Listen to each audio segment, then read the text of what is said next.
화물운송론 42번 문제입니다. 문제를 보겠습니다. 다음은 최근 운송산업의 변화에 대한 설명이다. 가로의 내용으로 옳은 것은, 이런 유형의 문제는 가로 안에 들어갈 단어를 확실하게 아는 것을 먼저 고르고 그 다음에 아닌 것이 확실한 것이 있는 보기를 제외하거나 또는 좀 더 맞는 내용을 찾는 방식으로 답을 찾아가면 정답을 쉽게 찾을 수 있습니다. 그러면 지문을 볼까요? 첫째, 철도 운송은 철도 르네상스를 통하여 시간적 제약을 극복하면서 도심으로의 접근성에 대한 우수한 경쟁력으로 가로 운송의 대체 수단으로 떠오르고 있다. 보기를 보니까 해상, 항공, 공로가 보입니다. 금방 답이 안 떠오르면 다음으로 넘어가죠.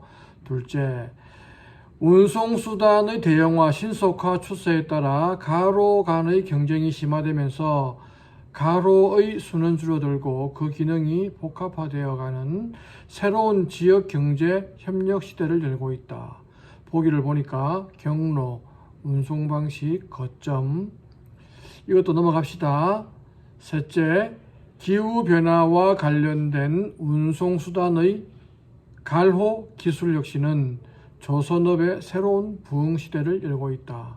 보기를 보니까 친환경과 인공지능인데 기후변화가 나왔으니 답은 친환경 같은데 좀 더 확실한 답이 있는지 다음으로 넘어가 봅니다.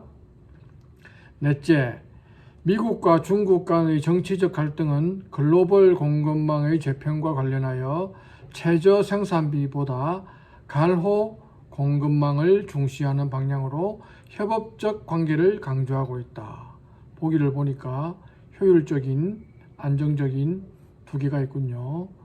이것은 요즘 신문 뉴스에 많이 나오는 건데 미국 내에 공장을 짓거나 미국 근처에서 공장을 짓자는 얘기가 많이 나오지 않습니까?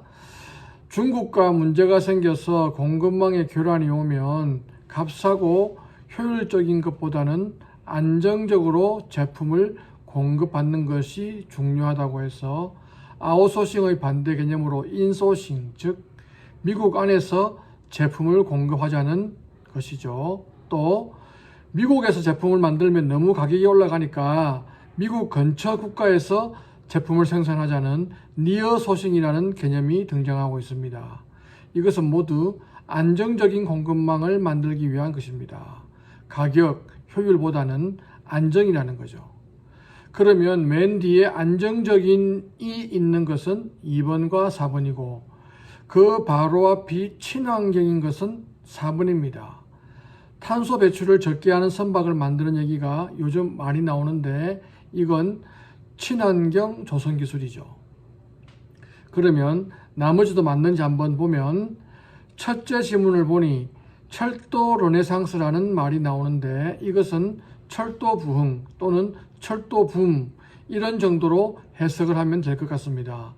전기기관의 탄생으로 철도가 등장하면서 물류에서 큰 역할을 했지만 트럭이 보급되고 도로가 많이 건설되면서 철도의 역할이 많이 축소되었죠. 거기다가 항공기가 많이 보급되면서 특히 유럽의 경우 큰 도시와 큰 도시를 연결하는 교통이 철도에서 항공으로 넘어가기 시작했고 항공기가 대형화되면서 비용도 많이 떨어져서 항공이 점점 성장했습니다. 그런데 다시 고속철도가 등장하고 철도망이 넓어지면서 철도 르네상스가 오고 철도역이 도심에 위치하고 있으니 항공운송의 대체수단이 되는 거죠. 영국 런던에서 이탈리아 로마까지 비행기로도 갈 수 있지만 철도로도 가는 것이 경쟁력이 이제 있다는 거죠. 해상운송은 항구가 바닷가에 있으니 도심이 아니지 않습니까? 그러니까 항공이 맞고, 두 번째 지문에는 가로에 들어갈 단어 사이에 경쟁이 심화되고 또 그것이 줄어들고 새로운 지역 경제가 어떻고 하는 거 보니까 추상적인 것이 아니라 구체적인 것이어야 할 것 같습니다.